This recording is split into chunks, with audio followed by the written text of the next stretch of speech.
व्यवहार कैसा होना चाहिए, भाई भाई का प्रेम कैसा होना चाहिए। तो आइए आज हम सभी राम के जीवन से, रामायण से समझने का प्रयास करेंगे।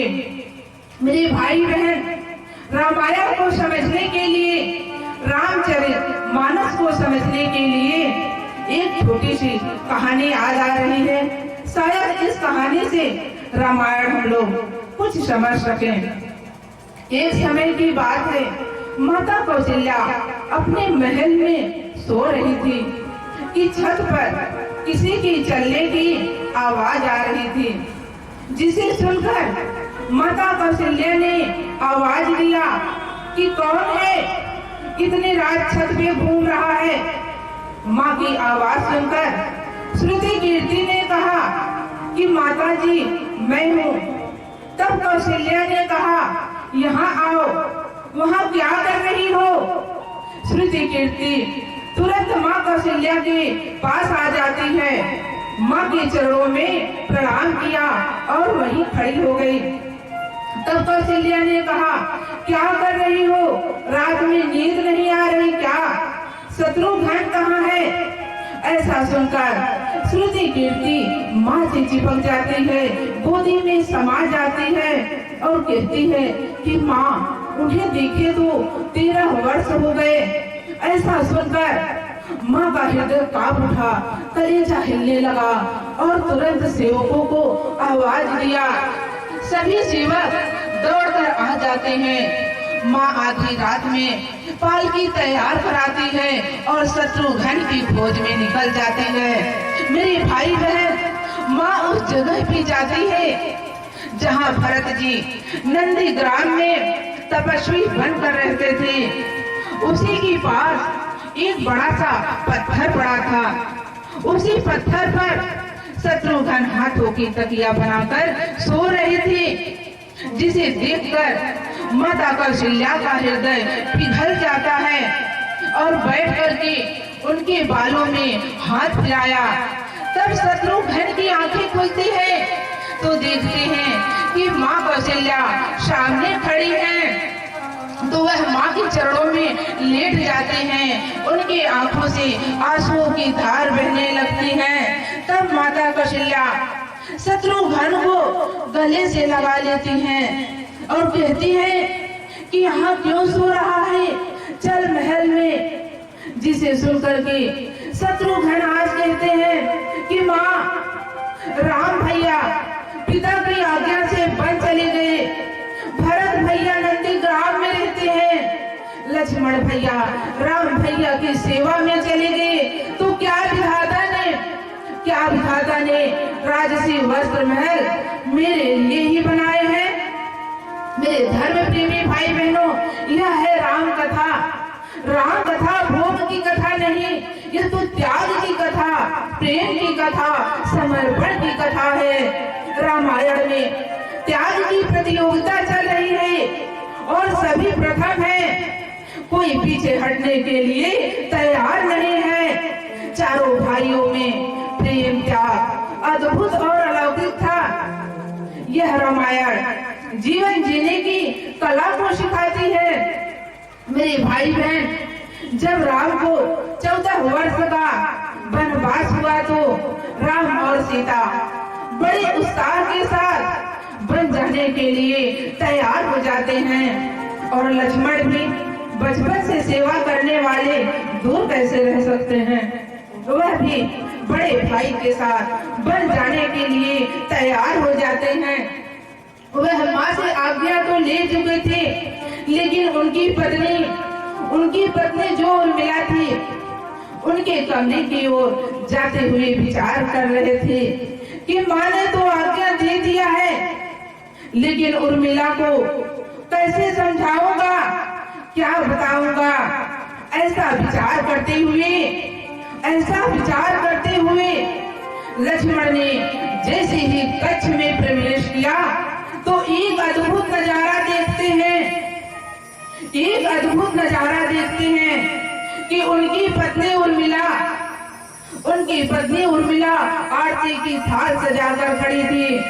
अपने पति लक्ष्मण की उदासी को देखकर कहती है कि स्वामी, आप मेरी चिंता ना करें और प्रभु की सेवा करने के लिए वन में चले जाएं। मैं आपको नहीं रोकूंगी और हाँ, मैं आपके साथ जाने के लिए जिद भी नहीं करूंगी कि आप अपने भैया भाभी की सेवा न कर सकें। मेरे भाई बहन जिस बात के लिए लक्ष्मण संकोच कर रहे थे, तो उनकी पत्नी उर्मिला उन्हें उस संकोच से स्वतः बाहर निकाल दिया। यह होता है पत्नी का धर्म। पति किसी कारण संकोच में पड़ जाए तो उसके संकोच को बाहर निकाल दे, उसके संकोच को दूर कर दे। और मेरे भाई बहन, जब लक्ष्मण 14 वर्ष के लिए वन में चले जाते हैं तो उनकी पत्नी उर्मिला राजमहल में रहते हुए एक तपस्विनी की भांति जीवन व्यतीत करती थी। और लक्ष्मण भी वन में जाकर के प्रभु श्री राम और माता सीता की सेवा करते रहे। वह कभी शयन ही नहीं किया, सोए ही नहीं। और उधर उर्मिला कभी अपने महल के दरवाजे बंद नहीं किए, न ही उस दीपक को बुझने दिया जो बन जाते समय लक्ष्मण की आरती करने के लिए जलाई थी। धर्म प्रेमी बंधुओं, जिस समय मेघनाथ से युद्ध करते समय मेघनाथ लक्ष्मण के ऊपर शक्ति का प्रहार किया था, जिससे लक्ष्मण जी मूर्छित हो गए थे, बेहोश हो गए थे। और हनुमान जी संजीवनी बूटी लाने के लिए गए थे, तो वह संजीवनी बूटी पहचान नहीं पाए, तो पूरा पर्वत ही उठा कर ले जा रहे थे। और वह अयोध्या के ऊपर से जा रहे थे, तब भरत को लगा कि कोई दैत्य है जो चढ़ाई करने के लिए आ रहा है। ऐसा विचार करके बाण मार करके नीचे गिरा दिया था।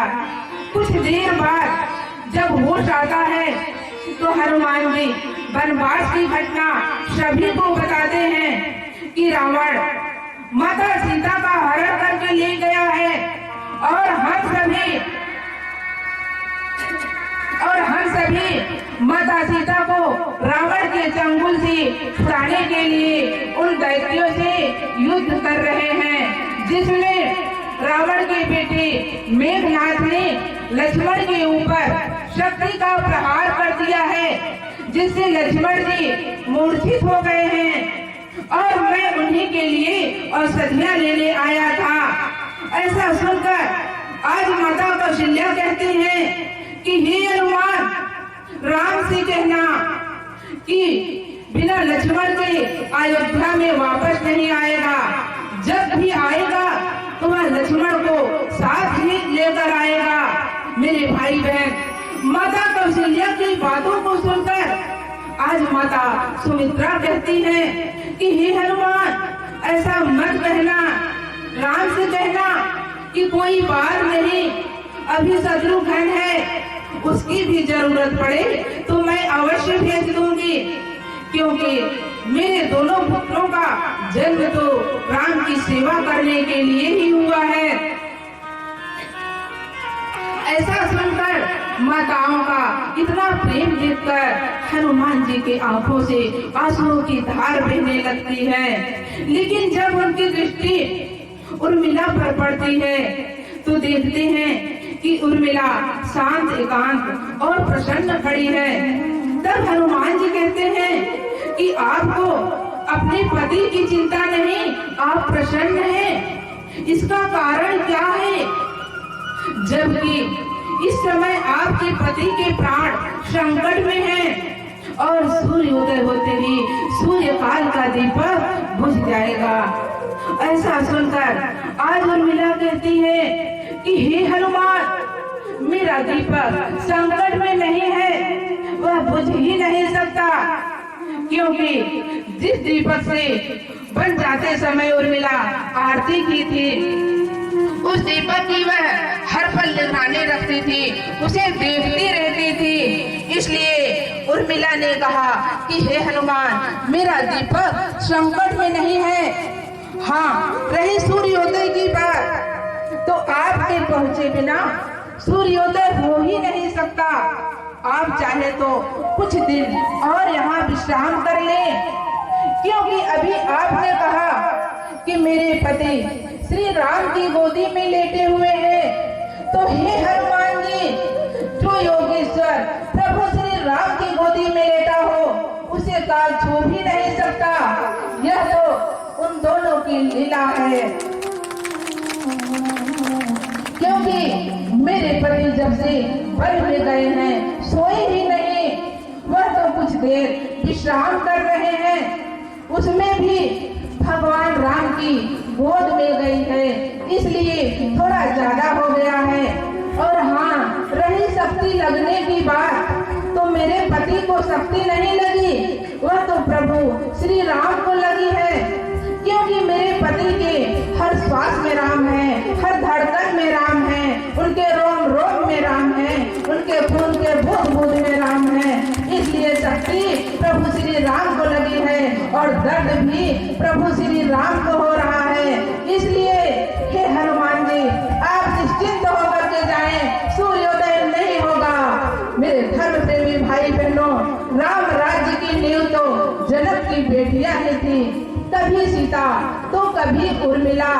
राम ने तो केवल राम राज्य का कलश स्थापित किया था, लेकिन राम राज्य तो उन सब के प्रेम, त्याग और समर्पण, बलिदान से ही आया। मेरे धर्म प्रेमी भाई बहनों, जिस व्यक्ति के अंदर प्रेम, त्याग और समर्पण की भावना रहती है, उसके हृदय में राम ही बसते हैं। इसलिए कभी समय निकाल करके अपने धर्म ग्रंथों को पढ़ना चाहिए, जिससे हमें जीवन जीने की सीख मिलेगी। अतः आप सभी से यही निवेदन करती हूँ कि आप लोग अपने बच्चों को धर्म ग्रंथों की जानकारी अवश्य दें, जिससे एक अच्छे चरित्रवान, संस्कारवान समाज का निर्माण हो सके। अब इन्हीं शब्दों के साथ माँ काली और गुरुदेव